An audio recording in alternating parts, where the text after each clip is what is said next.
우리나라 초등학교 국어 교과서에 나오는 그 속담 중에 장님 코끼리 만지는 장님 코끼리 만지는 격이란 말이 있는데요. 고사성어로는 맹인모상입니다. 맹인모상.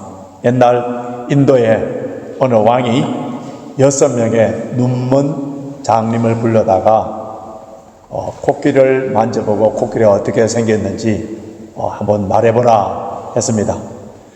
그때에 한 번도 코끼리를 보지 못했던 장님이 어떤 사람은 코끼리 코를 만져보고 어떤 사람은 다리를 만져보고 어떤 사람은 배를 만져보고 난 뒤에 코끼리는 이렇습니다. 그렇게 주장을 했다고 합니다. 눈으로 보지도 못하고 몸 전체도 만져보지도 못하고 한 부분을 보고 자기가 경험한 것만이 진실인 것처럼 다른 사람이 이야기하는 것은 다 틀린 것처럼 그렇게 이야기했다는 그것을 정상인이 들었을 때 얼마나 우스운 이야기겠습니까? 이것이 바로 맹인모상이라는 그런 고사로 나오는데요. 영국의 유명한 경험주의 철학자가 있는데 그 사람은 이 프란시스 베이컨인데 우리가 참된 지식을 얻기 위해서는 우리를 그 지식을 얻기 위해서는 방해되는 4가지 우상을 깨뜨려야 된다. 유명한 말을 했는데요. 이 4가지 우상이 무엇이냐 하면은 첫째는 종족의 우상이에요. 이 종족의 우상이라는 것은 자기 민족 아니면은 내가 갖고 있는 지식 이것이 다른 사람보다도 더 우월하다 하면서 배타적인 마인드를 가지는 것. 그 첫째 종족의 우상이고 그 다음 둘째는 동굴의 우상입니다. 동굴의 우상은 각자 개인 나름대로의 선입견들이 있어요. 그리고 개인 나름대로의 경험이 있습니다. 그것을 통하여서 형성된 가치관이 있는데 그러니까 나름대로의 색안경을 끼고 세상을 보는 것. 자, 이것이 바로 동굴의 우상이고요. 셋째로는 시장의 우상입니다. 시장에 가보면은 많은 사람들이 모이는 곳이기 때문에 그것에 온갖 소문들이 있고 또 그 소문 가운데 가짜 소문들이 얼마나 많습니까? 이 가짜 소문들을 진짜인 것처럼 받아들이는 그런 우상, 오류를 말해요. 그 다음 4번째는 극장의 우상인데 극장에서 공연되는 그 연극은 실제적인 현실에서 일어난 것이 아니라 비극이나 희극이나 이러한 작품을 가지고 공연하는 거예요. 그런데 이와 같이 어떤 사실인지 진리인지도 살펴보지 아니하고 어떤 전문가가 말했다 하고 어느 유명한 대학교의 교수가 말했다 하면 무조건 믿어버리는 거예요. 이것이 바로 극장의 우상이라고 했습니다. 자, 이런 우상 속에 있는 한 우리는 어떻습니까? 바르게 진리를 바라보지 못하는 거예요. 베이컨이 말하는 4가지 우상을 통하여서 얻어지는 지식, 인포메이션, 또 장님이 코끼리 한 부분 만지고 그것이 전부인 것처럼 알고 이런 수준의 저와 여러분이 예수님을 알고 복음을 알고 기독교의 진리를 알고 있다면은 우리의 신앙생활은 치명적인 영향을 끼치는 겁니다. 예수님에 대해서 정확하게 알지 못하고 바르게 믿지 못한 채 아무리 열심히 소위 신앙생활이 아니라 종교생활을 하면 늘 제가 강조합니다만 비뚤어진 방향의 그 속력은 빠르면 빠를수록 더 손해가 납니다. 잘못된 예수 그리스도에 대한 복음에 대해서 삐뚤어진 그런 상황에서의 열심, 특별히 종교적인 특신 가지는 것은 얼마나 위험하며 얼마나 헛수고를 하는지 몰라요. 옛날 스페인의 왕위 계승자였던 그레나다 왕자가 이 반역을 통하여서 종신형을 당합니다. 그래서 그가 감옥에 갇히게 되는데 그 왕자에게 주어진 유일한 책은 성경책 한 권이에요. 근데 그가 33년 동안 감옥에 갇혀서 그 성경을 수백 번 했습니다. 33년 동안 감옥에서 살다가 거기서 죽게 되는데, 근데 33년 동안 성경만, 감옥에서 아무런 책이 없기 때문에 성경만 읽고, 그래서 그가 성경을 통하여서 깨달았던, 보았던 그 인포메이션을 그 감옥 벽에다가 기록해 놨었어요. 무엇을 기록해 놨느냐 하면 한번 들어보십시오. 시편 118편 8절은 성경의 가장 중앙에 있는 절이다. 에스라 7장 21절은 모든 알파벳이 다 포함되어 있는데 J만 없다. 에스더 8장 9절은 성경에서 가장 긴 절이다. 성경에는 60 이상의 음절을 포함된 단어는 없다. 33년 동안 성경을 수백 번 읽었는데, 성경에서 구약이나 신약이나 가장 핵심적인 진리, 가장 중요한 진리, 예수 그리스도를 보지 못하고 예수 그리스도를 만나지 못함으로 말미암아 엉뚱 것 찾느라고 세월을 다 허비했던 거예요. 교회를 다니면서 신앙생활하는 많은 사람들 가운데 참된 본질을 깨닫지 못하고 마치 장님이 코끼리 다리 만지듯이, 코끼리 다리만 하나 만지고 난 뒤에 이것이 코끼리다 하고 믿는 것처럼 어느 한 부분을 전부인 양처럼 믿음으로 말미암아 인격적인 변화가 일어나지 않는 거예요. 성령의 열매가 맺어지지 않는 거예요. 그리고 쉽게 상처를 받고 쉽게 시험에 빠지는 일들이 일어납니다. 여러분, 우리 신앙의 핵심이 뭐예요? 오늘 저와 여러분들이 교회에 나와서 예배를 드리고 교회에서 봉사하고 모든 일에 있어서의 우리의 신앙생활의 그 핵심이 뭡니까? 예수 그리스도를 정확하게 알고 믿어야 됩니다. 예수님 누구신지를 정확하게 알지 못하고, 예수님 나의 구세주고 왕이시며 나의 주인이시며 그것을 믿지 못하고, 예수님의 십자가의 죽으심과 부활과 성정과 재림에 대해서 바르게 알지 못하면은 우리 신앙은 흔들릴 수밖에 없습니다. 뿐만 아니라 이단이나 사이비 이런 것을 통하여 쉽게 넘어질 수밖에 없습니다. 오늘 우리가 읽은 이 본문의 말씀은 예수님에 대해서 정확하게 알지 못함으로 말미암아 시험에 드는 그러한 세례 요한에 관한 이야기인데요. 감옥에 갇혀있는 세례 요한이 자기들의 제자들을 예수님께 보냅니다. 당신이 오실 그이 맞습니까? 아니면 우리가 다른 사람을 기다려야 합니까? 하면서 이렇게 시험에 빠지는데요. 그러면 이렇게 흔들리고 있는, 지금 감옥 안에서 흔들리고 있는 세례 요한이 어떤 사람인지 아세요? 세례 요한 같은 이런 사람이 어떻게 이렇게 흔들릴 수 있을까? 그를 알기 위해서는 세례 요한이 어떤 사람인가 알아야 되는데, 그는 성령의 역사로 태어난 제사장의 아들입니다. 제사장, 아버지의 제사장을 이어받아서 제사장으로 편안하게 살 수 있는데, 그는 선지자의 길을 택해요. 선지자가 되어서, 그래서 광야에서 메뚜기를 잡고 야생꿀을 먹고 낙타 토롯을 입고 청빈한 삶을 살고, 백성들이 듣기 좋아하는 그런 꽃노래를 부르는 것이 아니라 회개하라, 천국이 가까이 왔느니라, 회개에 합당한 열매를 맺지 아니하면 이미 도끼는 나무뿌리에 놓여있기 때문에 찍어버리게, 모두가 듣기 싫어하는 그런 심판의 메시지를 전했었어요. 그런데 그의 메시지가 얼마나 파워풀했는지 수많은 사람들이 회개하고 돌아와서 이 세례 요한에게 세례를 요단강에서 세례를 받았었어요. 잠자던 영혼들을 불을 지피 일으켰던 그런 사람이에요. 그래서 사람들이 세례 요한을 통하여서 당신이 메시아입니까?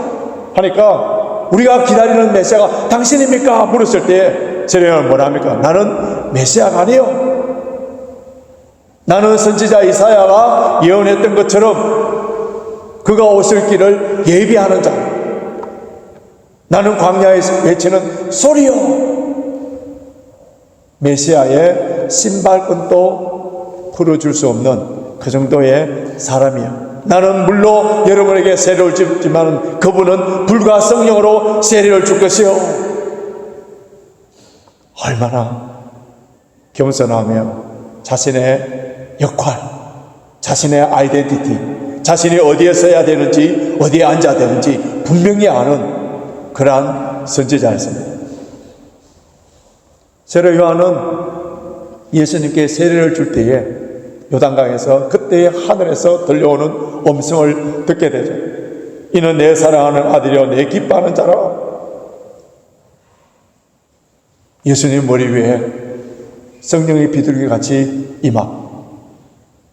그래서 예수님을 향하여서 보라 세상 죄를 지워가는 하나님의 어린 양이로다. 그가 바로 우리가 기다리는 메시아다. 이렇게 담대하게 외쳤던 그러한 세례 요한이 뿐만 아니라 그는 불의를 보고 참지를 못하는 정의에 불타오르는 그런 사람이었어요. 그 당시에 이스라엘 분봉왕이었던 헤롯 안티바가 그의 동생의 아내, 여러분 인간적으로 얼마나 지저분합니까? 물론 이복 동생이지만은 이복 동생의 아내를 자기 아내로 취합니다. 그 당시에 수많은 제사장과 껴있는 사람들이 있지만 아무도 그 헤롯 안티바의 포악성, 잔인성 그것 때문에 입을 한마디도 열지 못할 때에 세례 요한이 유일하게 그 불의를 책망하는 그러한 선지자적인 삶을 살았던 사람이에요. 이 일 때문에 세례 요한은 감옥에 갇히게 됩니다. 하늘을 이불로 삼고 들녘에서 하나님의 음성을 받아서 외치던 그가 이제는 좁은 공간에서 아무것도 할 수 없으니까 얼마나 답답하겠습니까? 정의를 외치다가 감옥에 들어갔고 곧 처형될 그 위기 앞에 예수님을 생각하니까 예수님께서 무언가를 하셔야 될 때가 됐는데 메시아로서 정치적으로 민족적으로 무언가 하셔야 되는데 그 감옥에서 들려오는 소문을 들어보니까 전혀 다른 방향으로 예수님이 지금 나오고 있는 거예요. 그래서 그런 제자들을 불러서 예수님께 보내서 오실 그이가 당신입니까? 아니면은 우리가 다른 사람을 기다려야 됩니까? 예수님의 메시아 되심에 대해서 의심을 하게 됩니다. 누구보다도 선지자로서 예수님에 관해서 가장 잘 알았던 그가 왜 감옥에서 이렇게 의심을 하게 됩니까? 그는 예수님을 메시아로는 알았습니다. 메시아로는 알았지만은 잘못된 메시아 기대, 잘못된 메시아 사상을 갖고 있었어요. 마치 소경이 코끼리 다리를 만지듯이 베이컨이 말한 그 우상의 동굴에서 거기서 바라보는 편협된 왜곡된 생각에서의 메시아가 아니에요. 그 당시에 예수님 당시에는 유대 나라가 로마의 지배를 받고 있었습니다. 로마의 총독이 와서 다스리기도 하고, 그래서 그 로마의 압제에서 벗어나기를 다들 기다렸는데 구약에서 예언된 그 메시아, 다윗의 후손으로 메시아가 오면은 다윗과 같이 그 주변의 나라들 다 정복하고 그리고 로마를 쳐부수고 이 이스라엘 땅에 지상천국을 만들 것을 기대하고 있었어요. 세례 요한은 오신 예수 그리스도 그 메시아가 이 일을 해주기를 원했습니다. 그런데 예수님께서는 원수까지도 사랑하라. 겸손하고 온유하고 낮아져야 되고, 사람들을 모으는데 혁명을 일으킬 수 있는 그런 사람들을 모으는 것이 아니라 저 갈릴리 바다에 무식한 어부들을 모아서 그들을 훈련시키신다고 돌아다니시고, 병자들을 고쳐주시고, 가난한 자와 죄인들의 친구가 되시고, 그리고 자신은 고난을 받아서 십자가에 죽게 된다고 말씀합니다. 세례 요한이 이 이야기를 들으니까 완전히 실망이 되는 거예요. 자신은 지금 불의를 향하여서, 왕을 향하여서, 정의를 위하여서 그렇게 외치고 감옥에 갇혀 있는데, 예수님께서 오셔서 자신을 감옥에서 구출해주고 정치적인 민족적인 그런 이야기들을 나누고 빨리 군사를 모으고, 그래서 혁명을 일으켜서 구약에서 예언된 그 다윗과 같은 그러한 왕국을 건설할 줄 알았는데, 전혀 예수님을 통하여서 그런 반응이 보이지 않으니까 오실 거리가 맞습니까? 아닙니까? 그렇게 질문을 하게 되는 거예요. 요한의 제자들이 예수님께 찾아와서 우리 선생님이 이렇게 물으셨는데 오실 거리가 맞습니까? 아닙니까? 다른 일을 기다려야 해야 됩니까? 이렇게 질문했을 때 그때 예수님께서 Yes, No 대답하지 않았어요. 그러면서 그 제자들에게, 오늘 마태복음과 동일한 내용이 누가복음 7장에 나오는데, 그것에 보면은 그 요한의 제자들 질문을 받으신 후에 그 대답 대신에 예수님께서는 병든 자를 고쳐주시고 귀신 들린 자들에서 회복시켜주는 그 모습을 보여줘요. 그 질문에 답을 하지 아니하시고 고통당하는 사람들 회복시켜 주시는 그 모습을 보여줍니다. 메시아가 오셔서 어떻게 하나님의 나라가 확장되고 통치되고 있는가, 어떻게 전파되고 있는가, 어떻게 역사되고 있는가, 그것을 보여준 거예요. 그리고 세례 요한의 제자들에게 너희들이 보고 들은 것을 너희 선생에게, 요한에게 가서 전해라. 가난한 자에게 복음이 전파되고 있는 것을 요한에게 전해라. 그렇게 이야기합니다. 여러분, 주님께서 보여주신 메시아 사역, 하나님 나라에 대한 일, 무엇이 하나님의 나라의 일이에요? 군사적으로, 정치적으로, 경제적으로 혁명을 일으켜서 정권을 바꾸고 막강한 부강한 그런 나라를 세우고 땅을 정복하고 더 많은 소유를 얻는 것이 아니라 사람을 살리는, 죽은 영혼들에게 새 생명의 구원의 역사를 일으키는 일, 사람을 회복시키는 일, 한 사람 한 사람의 영혼이 변화되는 것이 바로 하나님의 나라의 일이라는 거예요. 우리가 신앙생활 하면서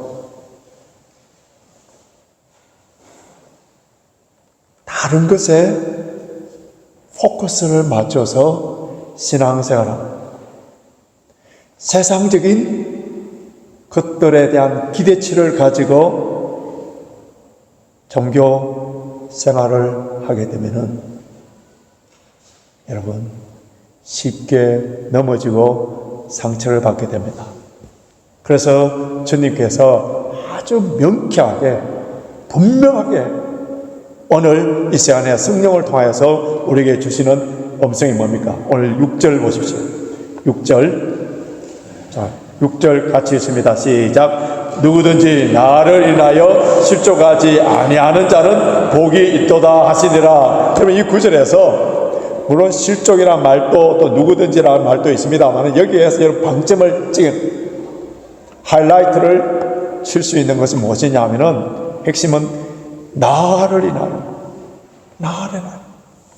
주님 때문에 실족하는 자, 주님 때문에 넘어지지 않는 자, 이 말은요, 주님 때문에, 예수님 때문에 넘어지는 자들이 있다는 거예요. 예수님을 바로 알지 못하면은, 하나님 나라에 대해서 바로 알지 못하면은 신앙생활 하면서 넘어지는 자가 있다는 거예요. 넘어지는 자.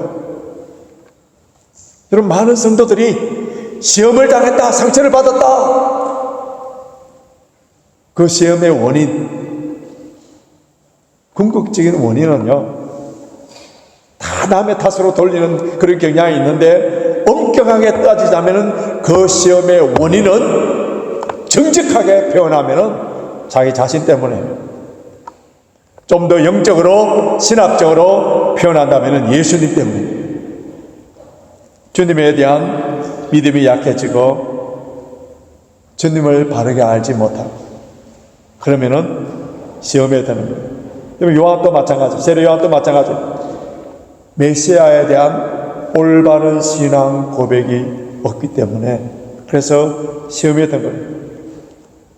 우리 주변에도 보면은 겉모습으로는 주일 성수 잘하고 11조 잘 내고 새벽기도 잘 다니고 모든 면에 있어서 아주 신앙생활 잘 하는 것처럼 보이지만은 예수 그리스도가 누구신지에 대해서, 복음에 대해 진리에 대한 확고한 믿음의 뿌리가 내려지지 않을 때는 신앙의 송두리째 흔들려지는 그런 경우들을 얼마나 많아. 그래서 낙심되고 상처받고 우리 젊은 친구들이 청년들이 하는 것처럼 잠수 타버리고 그런 경우들 얼마나 많습니까? 예수님에 대한 진리에 대해, 복음에 대하여 확고한 믿음의 뿌리를 내리고 있는 사람이라면 우리 주위에 한 믿음의 공동체 안에서 비록 나를 힘들게 하는 사람, 가시와 같은 사람 있지요, 교회마다. 그런 사람이 있다 하더라도 오히려 그 사람 때문에 감사할 수 있는 거예요. 왜냐하면 그 사람 때문에 더 열심히 기도하고 더 겸손해지고, 혹시나 나는 그와 같은 사람이 아닐까 하면서 생각하게 되고요. 예수 그리스도에 대한 확실한 믿음이 있으면은 모든 것을 합력하여 선으로 인도하시는 주님을 바라보기 때문에 나에게 일어나는 모든 일들에 감사할 수 있습니다. 어떤 환경 가운데서도 지금 하나님께 감사하는 마음이 없다면 이미 실족한 사람이에요. 시험에 든 것을 알 수 있습니다. 가톨릭 신자이고 기독교 정신으로 시를 많이 적었던 구상 선생님, 아마 구상 시인의 시를 아마 들어본 분들이 있을 건데요. 그분의 세례명이 세례 요한입니다. 그의 시에 말씀의 시상이라는 제목의 시가 있는데 한번 들어보십시오. 말씀의 실상. 영혼의 눈에 끼었던 무명의 백태가 벗겨지며 나를 애워싼 만유일체가 말씀임을 깨닫습니다. 노상 무심히 보아오던 손가락이 10개인 것도 이적에나 접한 듯 새삼 놀라웠고, 창밖 울타리 한 구석 새로 피는 개나리꽃도 부활의 시범을 본 듯 사뭇 황홀합니다. 불신의 백태 알죠? 눈에 흰 반점. 그것이 눈에 끼어 있을 때는 아무것도 잘 안 보이는데 이 무명의 백태가 벗겨지니까 천지 만물이 하나님의 솜씨라는 거예요. 하나님의 손으로 지음받았다는 것을 깨닫게 되고, 평소 노상 10손가락 아무런 감동도 없고 그냥 내 손가락이구나 했는데 문명의 백태가 벗겨지고 은혜가 넘쳐나니까 이 손가락 10개도 뭐라고요? 기적이라는 거예요. 기적. 평소에 꽃이 피고 꽃이 지는 것, 영국에 얼마나 꽃이 많습니까? 그냥 지나친 거예요. 꽃이 핀 거예요. 근데 내 영 안이 열려져서 그것을 보니까 그 꽃이 피고 지는 것을 통하여 뭘 본다고요? 부활을 보게 됩니다. 나의 영원한 부활을 묵상하게 되니까 감사가 터져나오더라고요. 감사가 터져나오더라고요. 우리 영혼에 끼어있는 이 죄악과 욕망의 비늘이 떨어지지 않는다면 세상의 모든 것들이 다 불평불만해요. 모든 악한 원죄로 말미암아 태어났던 저희들이 끊임없이 우리 눈에 욕망과 교만과 정욕과 이런 백태, 그것을 걷어내지 않는다면 별 수 없는 인간, 다 불평하며 원망하면서 사는 사람입니다. 교회 공동체에서 다 사람들이 나에게 상처를 주고 나에게 시험을 들게 하는 사람으로 보여지게 됩니다. 사람을 살리는 일을 하는 것이 아니라 생명을 죽이는 일을 하게 됩니다. 그런데 내 눈에 무명의 백태, 어심의 비늘이 떨어져 믿음의 사람, 사랑의 눈으로 보게 되면 한 영혼이 너무 귀하고, 새벽에 그 영혼을 위하여 기도할 때 눈물이 저절로 쏟아져 나옵니다. 한 울타리에 함께 신앙, 우리 오늘 서목사님께서 축복의 송 서로 사랑하며 고맙습니다 불리던 찬송처럼 한 형제 자매로 한 교회에 이렇게 한 우리에 있다는 이 자체만해도 감사하는 전화. 모든 것이 다 하나님의 은혜요. 그래서 고백하는 말이 산다는 것이 황홀합니다. 이것이 하나님 아버지의 뜻이에요. 사도 바울이 항상 기뻐하고 범사에 감사하라 하는 그 말씀 속에는 우리의 환경과 아무런 걱정이 없고 몸이 건강하고 모든 것이 형통한 그런 상태에서 주신 말씀이 아니라 그런 것들 때문에 나의 감사와 나의 기쁨이 빼앗기지 아니하는 사람. 뭐 때문에? 예수 그리스도 때문에, 복음 때문에 나를 구원하여 주신 그 은혜에 너무 감사하여서 그래서 하루하루 산다는 것이 황홀합니다 하면서 그에 덧붙여지는 것들을 볼 때에 너무 감사하여서 사는 것이 바로 그리스도의 삶, 이것이 하나님 아버지의 뜻이에요. 여러분, 내가 넘어져 있으면은 남을 넘어지게 만들어요. 내가 시험에 들게 있으면은 100% 다른 사람들 시험에 들게 만드는 거예요. 그래서 주님께서는 누가복음 17장 1절에 실족해 하는 것이 없을 수 없으나 있게 하는 자에게는 화로다. 우리 주님께서는 내 자신이 넘어지지 않을 뿐만 아니라 다른 사람도 넘어지지 않도록 만들어라. 내가 시험에 빠지지 아니하고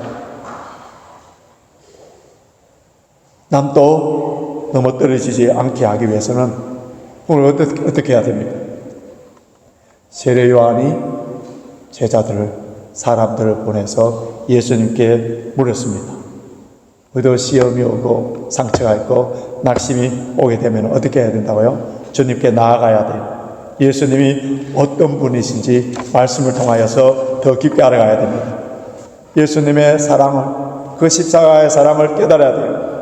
주님이 왜 십자가를 졌었는지 그 십자가를 깊게 묵상하면 모든 문제들이 해결됩니다. 그 십자가 안에서 사랑이 있고 그 십자가 안에서 오래 참음이 있고 그 십자가를 통하여 구원이 이루어졌고 그 십자가로 말미암아 사람을 살렸고 회복의 역사가 있는 거예요. 여러분, 예수님을 온전히 아는 사람이 누구예요? 코끼리가 다리 하나를 만지듯이 한 부분을 가지고 전부인 것처럼 생각하는 것이 아니라 베이컨이 말했던 네 가지의 동굴의 눈으로 보는 것이 아니라 누가 예수 그리스도를 가장 잘 자신의 십자가를 지고 하나님의 나라가 임하도록 하는 사람, 각자에게 주어진 그 십자가를 지지 아니하면 나를 인하여서 생명의 역사가 일어나지 않습니다. 십자가 없이는 회복의 역사가 일어나지 않습니다. 십자가 없이는 주님을 올바르게 알 수 없어요. 십자가 지는 삶, 자기를 부인하고 희생하는 삶을 살 때 우리는 예수님이 누구신가를 성령으로 말미암아 분명히 알게 되고 깨닫게 됩니다. 이번 한 주간의 삶 어떻게 사시기를 원하십니까? 스스로 실족하는 자가 되고 남을 실족케 하는 그런 자가 아니라 예수님의 십자가의 은혜와 능력으로 생명력이 풍성하게 될 뿐만 아니라 기쁨과 감사가 넘쳐날 뿐만 아니라 다른 사람에게도 기쁨을 주고 행복을 주는 그러한 승리자의 삶이 되시길 주님의 이름으로 축원합니다.